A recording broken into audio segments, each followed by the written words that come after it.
नमस्कार। मैं धनंजय कुमार द नागरिक में आपका स्वागत है। दोनों तरफ जो है सेनाएं जो है वो सज रही हैं। दोनों तरफ यानी वो मैं कुरुक्षेत्र की बात नहीं कर रहा हूँ, महाभारत के समय की बात नहीं कर रहा हूँ, गीता नहीं सुना रहा हूँ। हकीकत बता रहा हूँ, आज का सच। वो सच जो दुनिया के मानचित्र पे ईरान में खार्ग आइलैंड में होने जा रहा है, या कहिए कि ईरान उसका जो है रणभूमि बनने जा रहा है, या कहिए मिडिल ईस्ट उसका रणभूमि है। एक तरफ अमेरिका और इजराइल है, दूसरी तरफ ईरान। ईरान अकेला है, अमेरिका और इजराइल के साथ कई देश हैं। कुछ वो हैं जो अगर धर्म की बात करें तो ईरान का जो धर्म है इस्लाम, इस्लाम के मानने वाले लोग भी अमेरिका की तरफ खड़े हैं। इजराइल जो लड़ रहा है वो फिलिस्तीन को खत्म करना चाहता है, लेबनान को खत्म करना चाहता है, ग्रेटर इजराइल बनाना चाहता है, और उसकी दुश्मनी असली इस्लाम मानने वाले से है। लेकिन मैंने जान करके जिक्र किया है वो कौरव और पांडव की। समझ जाइए, आप समझदार लोग हैं, भारत के नागरिक हैं। समझदारी जो है रोम रोम में बसती है। इसलिए देखिए, हम लाइन लगाने में मास्टर हैं। जहां मौका मिलता है लाइन में खड़े हो जाते हैं, और लाइन में खड़े होकर फिर धक्का मुक्की करते हैं, फिर फैटम फैटी करते हैं, और फिर जो है पुलिस आती है, पुलिस दोनों को पुलिस थाने ले जाती है, दोनों तरफ की जेबें हल्की होती हैं, और फिर दोनों अपने अपने घर चले जाते हैं। वही हो रहा है ईरान, अमेरिका और इजराइल। ट्रंप ने कहा है कि 10 दिन की मोहलत है।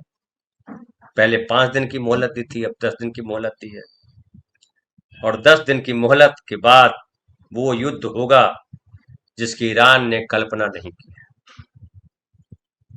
और कहा जा रहा है कि वहां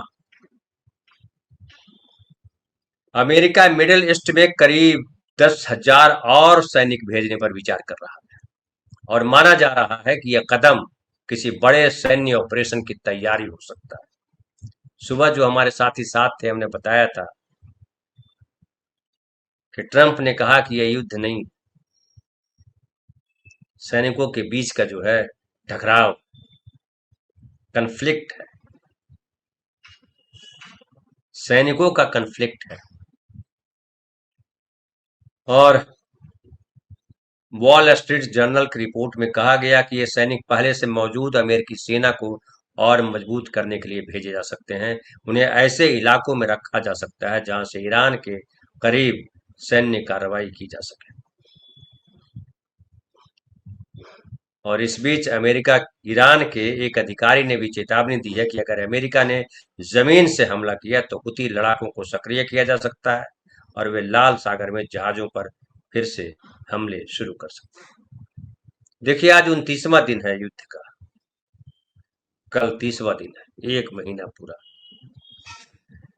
और देखिए कि दूसरी तरफ जो है ईरान है, ईरान भी तैयार है। ईरान का अखबार है तेहरान टाइम्स, उसने लिखा है, उसने पहले पेज पर लिखा है, हमने भी वही काट करके लगा दिया है जो हमने पोस्टर बनाया है या कहिए थंबनेल बनाया है, उसमें लगा दिया है, वेलकम टू हेल, नरक में आपका स्वागत है, दोजख में आपका स्वागत है। और अखबार ने लिखा है, छोड़ दीजिए सेना के जवान और क्या क्या, वहां के नागरिकों में भी जोश है। जोश इसलिए है कि उसको लग रहा है कि ये मौका है इंसानियत के लिए लड़ने का। जैसे जब कौरव पांडव युद्ध हो रहा था तो दोनों तरफ की सेनाओं में उत्साह था, वही देखा जा रहा है।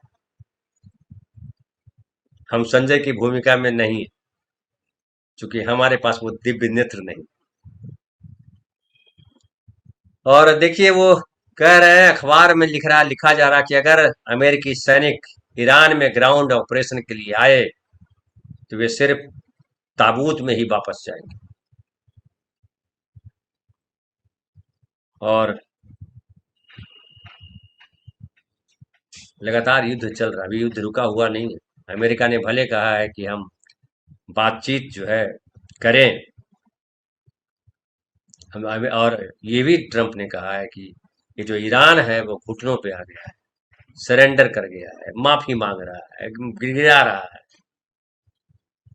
अब हमें एक बात समझ में नहीं आती है कि जब अमेरिका बहुत ताकतवर देश है, अमेरिका के साथ ढेर सारे देश शामिल हैं, ईरान की तरफ कौन है? ईरान बहुत ताकतवर वैसा देश, इतने पैसे वाला देश भी नहीं। कई सारे सैंक्शन लगाए, कई सारे नेता पहले ही दिन मार दिए गए, 3,000 से ज्यादा नागरिक मारे गए हैं, बिल्डिंगें गिराई जा रही है, 600 स्कूल तोड़ दिए गए, 1,000 सुपर विद्यार्थी और शिक्षक मार दिए गए, हर तरफ शोक होना चाहिए। कहते हैं कि अमेरिका के जब सिपाही मारे जाते हैं, जब सैनिक मारे जाते हैं, तो अमेरिका बर्दाश्त नहीं करता, किसी सरकार को बर्दाश्त नहीं करता।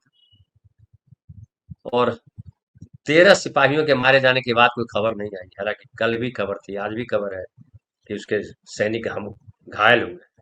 अमेरिका और इजराइल के सैनिक केवल घायल होते हैं, वहां लोग सिर्फ घायल होते हैं, मरते नहीं है। यमराज वहां छुट्टी पे गया हुआ है, उनका जो यमराज है। हम लोग का यमराज तो यहीं बैठा रहता है। जहां देखिए जरा सा गरीब आदमी जो है, सर्दी खांसी होती है, उसको भी यमराज लेके चल जाते हैं। उनका यमराज बहुत कठोर है, बोला कि रहो तुम, हम बैठे हैं, मारो जितना मार सकते हो। अमेरिका है भाई, हमारे 33 करोड़ देवी देवता भी नहीं बचा पाते हैं हमको, लाइनों में लगे हुए हैं। सरकार कह रही है गैस तेल की दिक्कत नहीं है। पता नहीं, हमें तो लगता है कि यहाँ के लोगों की आदत पड़ गई है, लाइन में जब तक लगेंगे नहीं तब तक उनके पेट का पानी नहीं पचता, पेट का खाना नहीं पचता। हमारे गांव में एक कहावत है कि दमाही का जो बैल होता है, दमाही का बैल मतलब जो पहले जो अ, अनाज को निकाला जाता था, किसान जब खेत से काट करके लाते थे सूखने के बाद, दौनी उसको कहते हैं हिंदी में, दौनी। हमारे यहाँ उसको दमाही कहते हैं। तो दमाही में बीच में एक खूंटा गड़ा होता है मोटा सा, और उसके सहारे सारे बैल जो है कतार से 10 बैल, 12 बैल, 15 बैल ऐसे जत्थे में बांधे जाते थे, और दमाही का बैल जो है वो घूमता रहता था। तो किस्सा है कि एक बार बैल जो है वो चला गया जंगल की तरफ, भटक गया रास्ता वो, और उसको आदत थी घूमने की, तो वो घूम रहा था। तो बंदर ने देखा, अरे ये क्या कर रहा है? तो बोले क्या कर रहा है? बोला अरे क्या करें भाई, हम दमाही के बैल हैं, रास्ता भटक गए हैं, हमको घूमने की आदत है, जब तक घूमेंगे नहीं खाना नहीं पचेगा जो हम चारा खाए। तो बोला एक काम कर, और बंदर होशियार होते हैं, उसने बनाया कुछ झूला टाइप, मतलब घुमाने वाला, उस पर सब जो आसपास जानवर थे सबको बुला लिया, बोला बैल घूमो। तो दमाही के बैल वाली हालत है। और देखिए अब एक दूसरी तरफ जो है शांति का भी प्रयास चल रहा है। भले हमारे विदेश मंत्री जयशंकर जी ने कहा कि पाकिस्तान जो है दलाल देश है, हालांकि इस पर बहुत बातें हुई है, मैं उधर नहीं जाता हूँ, लेकिन पाकिस्तान में मीटिंग हो रही है, पाकिस्तान में बैठक हो रही है, और ये कहा जा रहा है कि इस्लामाबाद में जो मिडिल ईस्ट के हालात पर चर्चा होगी इसमें, इस बैठक में। और युद्ध शुरू होने के बाद पहली बार कोई बड़ी बैठक की जा रही है जिसमें कई देशों के विदेश मंत्री शामिल हों, और इसमें तुर्की, मिस्र, सऊदी अरब भी शामिल है। 30 मार्च को, आज 28 तारीख, कल नहीं परसों बैठेंगे और चर्चा करेंगे। और बताया जा रहा है कि पाकिस्तान को इसलिए इसके लिए चुना गया है, पाकिस्तान के इस्लामाबाद को चुना गया है क्योंकि ईरान और सऊदी अरब दोनों देशों से पाकिस्तान के बेहतर संबंध। हालांकि बेहतर संबंध तो हमारे हिंदुस्तान के भी थे, हैं या नहीं ये हमको नहीं पता। मैं खबर देख रहा था, हमारे प्रधानमंत्री जी, आदरणीय प्रधानमंत्री, आदरणीय यशस्वी प्रधानमंत्री जी,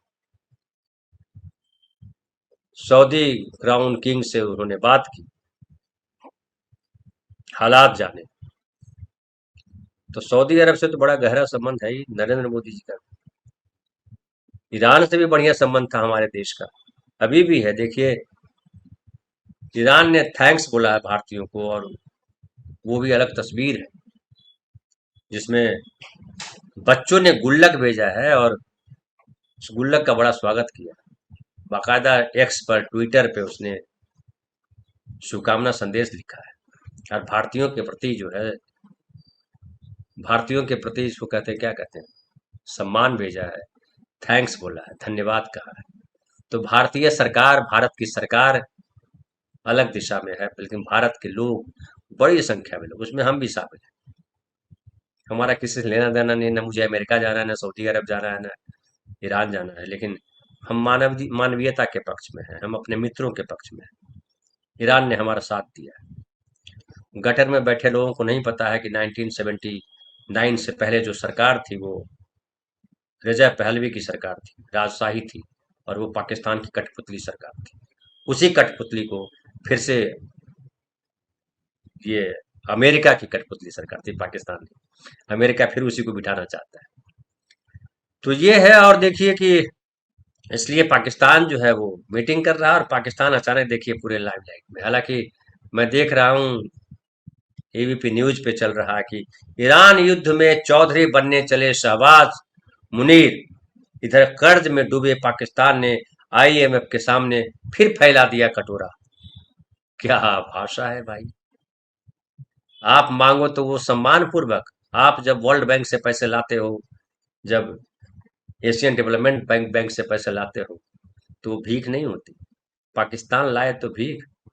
अब कह सकते हैं कुछ भक्त लोग कह रहे तुम पाकिस्तानी हो, लिख भी सकते हैं, गाली भी लिख सकते हैं, लेकिन हमें उसकी परवाह नहीं।